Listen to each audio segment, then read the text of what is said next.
There is probably no more popular secular scene for Christmas cards than Pieter Bruegel the Elder's painting Hunters in the Snow. Frozen hunters accompanied by dogs are heading towards the warmth of a home hearth. Children are having fun on the ice, while adult residents hurry about their business. A woman on a bridge carries firewood to the house. The snowy streets, ornate houses, towers, and a bell tower standing in the distance all have a festive appearance. Over all this white magnificence, stretching far beyond the horizon, peace and happiness prevail. Are you sure? But if everything were that simple, it wouldn't be Bruegel. Bruegel is a master cryptographer. In this video, we will explore what is hidden behind this wonderful winter landscape. But first, let's turn to another of his winter-themed works. This is Winter Landscape with Skaters and a Bird Trap. During Bruegel's lifetime, and immediately after his death, this landscape was very popular. This is clearly evidenced by the fact that over 100 oil copies of this painting have survived to this day. It is a small painting, the original of which is now housed in Brussels, at the Royal Museums of Fine Arts, in the city where Pieter Bruegel spent the last years of his life and creativity. His life was generally divided between two cities. The first part of his artistic activity was associated with Antwerp, and the second with Brussels. But you can expect a separate video about Bruegel's biography. Here, we'll only highlight certain details. Pieter Bruegel the Younger, his elder son, when he grew up and became an artist, learned from his father, although he was only 4 years old when his father died. Nevertheless, thanks to his grandmother, Bruegel's mother-in-law, the house where he grew up had many drawings and paintings left by his father, as well as copies of his works created during his lifetime by artists who surrounded him. As a result, Pieter Bruegel the Younger became a continuer of his father's work and created many copies of his works. He himself, the workshop he headed, and other artists close to this circle made many copies of this painting, which clearly shows that the painting was very successful and in demand. We can assume what captivated Bruegel's contemporaries and immediate successors. A modern person might say, well, it's winter, a celebration of winter. Look, people are playing on the ice. If you look closely, there are many children among them, almost all children. This is a winter celebration. No one painted like this before Bruegel. It's clear why this painting was so popular. We see this winter celebration, the apotheosis of vigor and fun, especially as children frolic on the ice. However, it's worth remembering that Bruegel's children are not the children of the 19th or 20th century. It's a different era, a different culture, and a different attitude towards children. We remember Bruegel's painting, Children's Games, where many children seriously engage in various games. Looking at this painting, we understand that it is about the adult world, and Bruegel speaks to us about humanity that is fooling around and engaged in unserious activities. On one hand, it is an entertaining encyclopedia of children's games of its time, and on the other, a satire. We think about children, but is that all? Why else is the painting so popular? Here, we notice that the painting is compositionally divided into two parts. And this left part, which is at the bottom, on the frozen surface of the river, is juxtaposed with the right part, the elevated bank, which is closer to us and higher. Trees grow on it, and houses are visible, positioned closer to us. And in the lower right corner is a structure made of planks. It's an old door with birds around it on the snow. It's a trap intended for these birds. It is simply made. An old wooden door is set on a peg to which a string is attached, creating an inclined structure. Grains are scattered under the door to attract the birds. They gather around, fly in, peck at the grains, and hop under the raised door. The string tied to the peg leads to a window of the nearest house on the right, at the edge of the painting. In this window, invisible to both the birds and us, sits a person who watches attentively. When enough birds gather, he pulls the string, the peg flies out, the door falls, and traps the birds. Bruegel constructs the composition of the painting in such a way that we involuntarily compare the left and right sides. People on the ice are skating and frolicking. Yes, most of them are children, but in the 16th century, children were considered little adults. This is a collective image, people, that is, us, and the viewer of the painting is also playing on the ice, just like the birds frolicking and carelessly gathering at this feeder, which is actually a trap. Bruegel juxtaposed happy people who go out on the ice for pleasure with naive birds lured into a trap with food. In his depiction, the figures of people and animals have some resemblance. They are predominantly black with rare shades of red, creating a strong contrast with the white surroundings. Two birds sitting on a branch, which from the viewer's perspective juts out in front of the icy surface, are drawn the same size as the skaters, who are far from them in space, but very close on the canvas. These two birds in the middle act as a kind of transitional pair of figures from the right bird edge to the left human one. They, being birds, belong to the right side of the painting dedicated to bird traps. On the other hand, they are against the background of the ice and sort of pass a baton to it. The parallel between these two situations is interpreted as the artist's warning against recklessly exposing oneself to danger. At the same time, the painting is considered an allegory of the uncertainty of existence. Why was ice chosen? Ice is a dangerous surface. You can slip and fall on the ice, and most unpleasantly, fall through it. As we move from this trap towards the frozen river and skating rink, at the very bottom edge closer to the left corner, we see a hole where one can fall through. This brown spot is a hole in the ice. It's a danger lurking for those skating and playing on the ice. Furthermore, one can fall painfully on the ice. Thus, the painting does not merely celebrate winter joys and depict a Dutch winter. The village, by the way, has been identified as Sint Anna P near Brussels, whose Gothic village church is also depicted, for example, in Bruegel's painting, The Parable of the Blind. The city in the distance is believed to be Antwerp, although Bruegel did not paint landscapes and plein air like the artists of the 19th or 20th centuries. He could use specific views he sketched during walks and travels. This place was found and identified. But that's not the point. The point is in the collective depiction of winter, people, and birds, in comparing them. Bruegel, in his favorite manner, moralizes. One of his themes, as we mentioned in the video about his painting, The Fall of Icarus, a link to this video can be found in the description, is the blindness of man, not just an individual, but of all humanity. Bruegel speaks about how the birds do not see the danger looming over them. They are carefree, as if blind. They do not see the peg, the string, and the person in the window on the right. Their fate is sealed, yet they do not know it. Isn't it the same with people frolicking on the ice, blind to the dangers of the ice? The ice becomes a metaphor, a symbol. We understand that this is not only about winter festivities, but also about the blindness of humanity, its vulnerability, and defenselessness in the face of dangers. We frolic and do not notice. The theme of humanity's blindness, carelessness, as one of the manifestations of this very carelessness, which essentially turns into blindness, remains relevant. This childishness loses all positive connotations and becomes more an image of spiritual immaturity, a lack of understanding of what is truly happening to you and the world around you. This theme, of course, is present in this landscape and in many other works by Bruegel.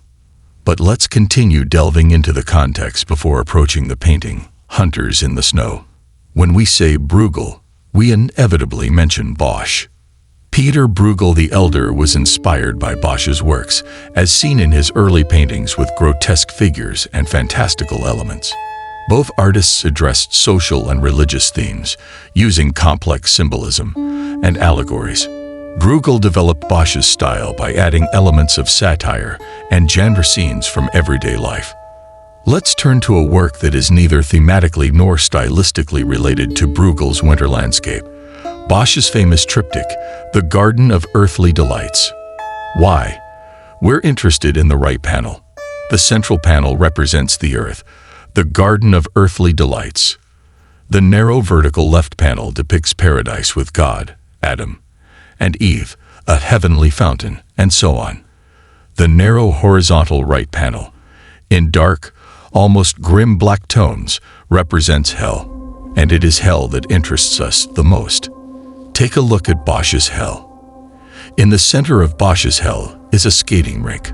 On the frozen ice, on enormous skates resembling boats, naked sinners, obviously, are skating. Who else would be in hell? Along with them are demons. Do you see this demon with a platypus-like head, with arrows and a bow on its shoulder? It's also on skates. Bosch even depicted skate marks on the ice. The fact that the sinners are naked is, in itself, a terrible punishment. The ice is cold. They are naked, skating on peculiar skates. But if you look at the left part, you can notice a hole in the ice, into which one of the sinners, along with his enormous wooden skate, reinforced with iron at the bottom, has fallen. He's trying to get out, but it's uncertain if he'll manage to climb out of the icy water back onto the ice. And here are two others heading straight for the hole, and it's clear that if they continue moving, and it seems they can't stop, they'll also fall into the hole and start drowning in the icy water.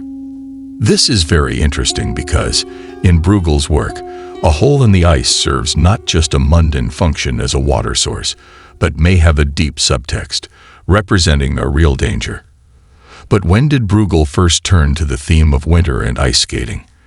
As in many cases, the roots of his painting can be found in his earlier graphics. Bruegel started in the 1550s in Antwerp as a graphic artist. He, apparently, had a long-term contract, or was an employee of the famous workshop of Hieronymus Koch, called At the Four Winds, which was engaged in the distribution of engravings throughout Europe. It was a thriving and successful business. Bruegel was one of the renowned graphic artists who created drawings on sheets for master engravers, which were then turned into engravings. Many of Bruegel's drawings and the engravings based on them have survived to this day. If we look at an engraving made from Bruegel's drawing, titled Skating at the Gates of St. George in Antwerp, dated around 1558, this is 6 to 7 years earlier than Hunters in the Snow and the winter landscape with a bird trap. We can already see many parallels in this engraving. It is one of the first known instances when Bruegel touched on the theme of winter and ice skating. In the engraving, we see a large number of figures. On the ice, there are many people. A bridge crosses the water surface, and on it are also visible people and a horse-drawn cart. On the right, by a tree on the shore, people crowd at the edge of the ice, sitting and putting on skates, tying them to their shoes. A lot is happening on the ice. A child rides on something like a sled made from the jawbone of a large cattle, pushing with sticks. We see a similar child next to a hole in the winter landscape with a bird trap. A person in the foreground is clearly about to fall, arms spread wide. Some skate more confidently, others are learning. One gentleman in a beret with a beard, with a noble posture, holds onto the cloak of a servant who walks without skates, while the gentleman tries to skate, but clearly doesn't know how. Someone has already fallen. A woman whose skirts have lifted, and on the shore, they noticed, laughing and pointing. Some glide in a row. A gentleman courts a lady. A procession with a flag is visible behind the bridge.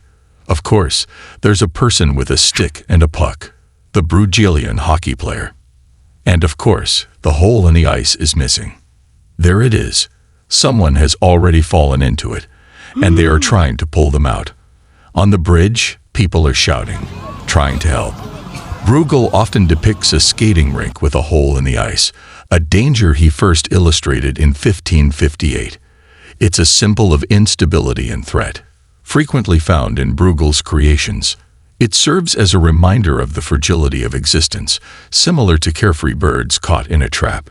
And so, moving on to the Hunters in the Snow, we see how Bruegel develops and deepens these themes.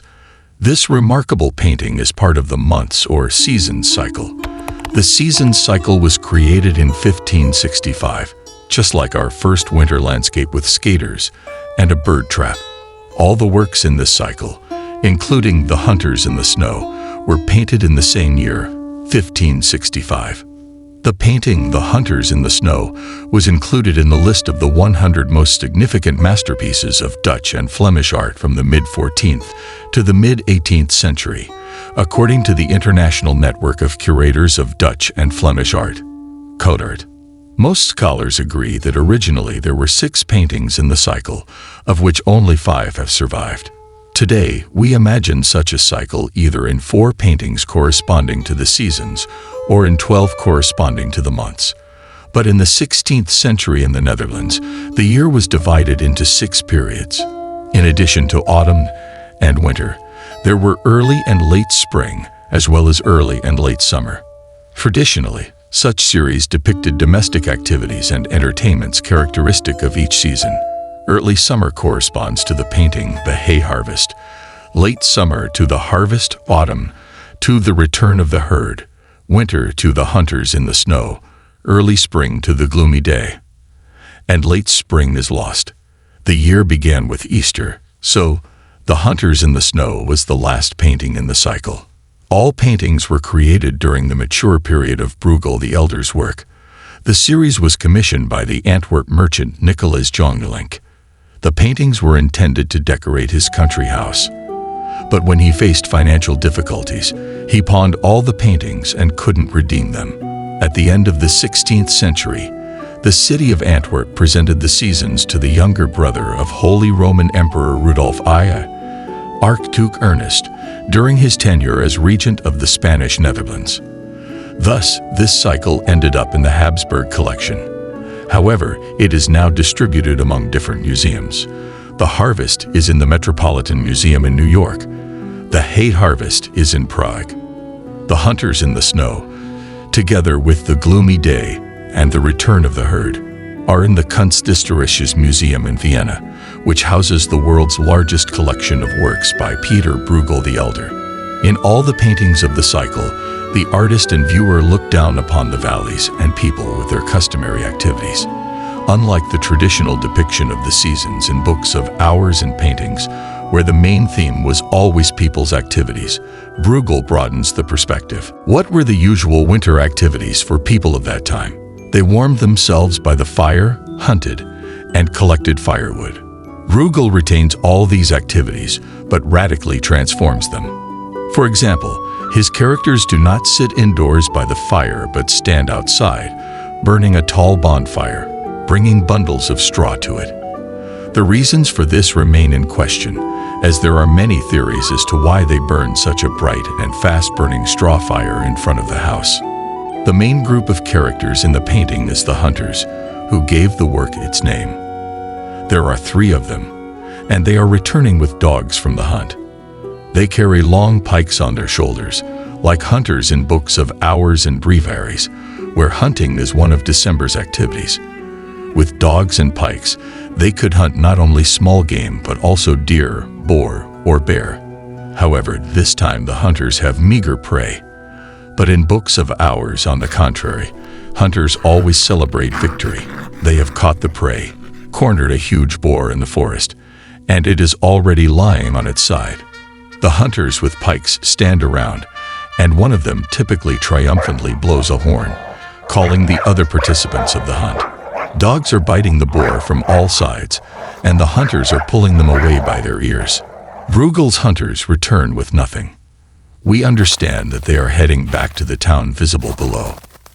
They are tired, trudging heavily through the snow, with their dogs' stomachs empty. They have almost no catch. But if you look closely, you'll see they have only one skinny fox among the 3 of them. That's their haul. 14 dogs and 3 hunters with spears spent the entire day in the woods, returning with just 1 fox. This seems almost mocking. The painting seems to be about hunters, but in reality, it's about an unsuccessful hunt, with fortune having turned away. The theme of hunting in the painting is echoed by the shooting at birds in the background and the image on the tilted-in sign, which depicts a deer and a saint on his knees. This is likely Saint Hubert, or the martyr Saint Eustace, both patrons of hunters. Saint Hubert was a medieval Dutch bishop in the Diocese of Liege, and Eustace was a Roman general. However, their conversion stories to Christianity are similar. During a hunt, each saw a cross with a crucifix between the antlers of a deer they were pursuing and fell to their knees, converting to Christianity. The sign translates to, "At the deer." A fire is being tended at the inn, likely for smoking a pig carcass. In seasonal illustrations, this tradition corresponded to December, as pigs were fattened in November and slaughtered in December for meat preservation. Other everyday concerns are depicted, such as gathering firewood, a house fire by the bridge, and attempts to extinguish it. In Hunters in the Snow, the composition is diagonal. The viewer's gaze slides from the lower left to the upper right. Winter Dutch pastimes are visible in the background, like sledding or ice skating. The Dutch are credited with creating the prototype of modern skates with metal blades. Ice games like golf, a precursor to hockey, and ice stock, a precursor to curling, were also popular. In the background, Rocky Mountains rise, which do not exist in the Netherlands. These are the Alps, which the artist observed during his travels through Italy, Switzerland, and France in the early 1550s, and later incorporated into many of his paintings. Yet there are hints and allegories. Looking closely, to the left on the shore, there's a familiar bird trap with strings and birds ready to be caught. To the right, there are skating rinks and familiar pastimes. Children and adults playing, skating with sticks. And there is also a hole in the ice. A bird, a grouse, sits in the tree, which stays through winter and nests in the snow. This bird is a popular hunting target, and its figure is proportional to the small figures of people on the ice. People who hunt become prey themselves in a sense. They are hunted by chance, fortune, winter, misfortune. It's a thought that the carefree and joyful may soon find themselves at the bottom of the wheel of life, becoming its prey, slipping and falling into the hole in the ice. This hole, located almost at the same level as the trap, poses a threat to people who might fall into it.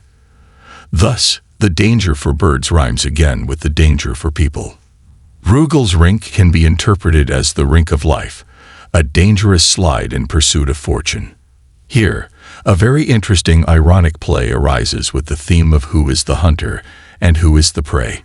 If people are comparable to the bird sitting on the branch being hunted, then, gentlemen, you too are ready to become prey in some sense.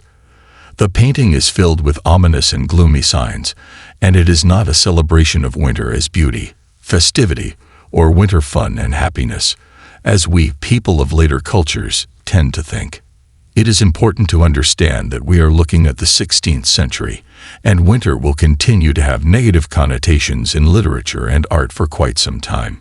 If you closely follow the winter theme in literary works and poetry, you can notice that only in the 17th century, and even then in very rare cases, is winter described as something beautiful and sparkling, like jewels.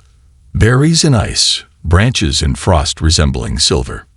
In the aesthetics of the Baroque, there are attempts to describe winter as a celebration, but this becomes more established in the late 18th and early 19th centuries.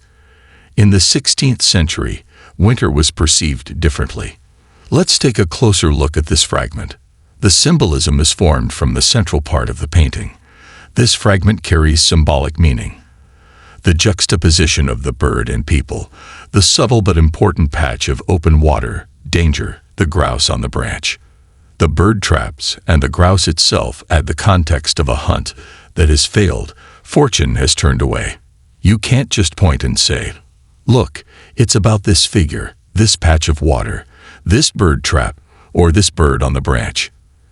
It's their interaction with each other and the context they are placed in, considering Bruegel's other works and the overall context of world art.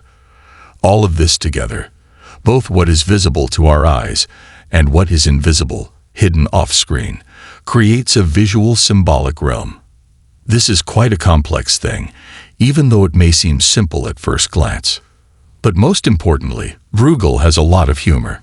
He has plenty of funny elements both in the individual micro-scenes and in the poses of certain characters. Thanks to this, he not only tells us that people are blind, that humanity is on slippery ice, that everyone seems doomed, that the wheel of fortune can turn at any moment, and that you can say goodbye to life at any time, that evil is widespread and closing in, looming over you. He also shows that there is a lot of humor in life that can be laughed at. Thank you for watching this video to the end, dear art lovers. If you enjoyed it, give it a like, subscribe to the channel, ask questions, and share your impressions. This was your art pastor. See you next time.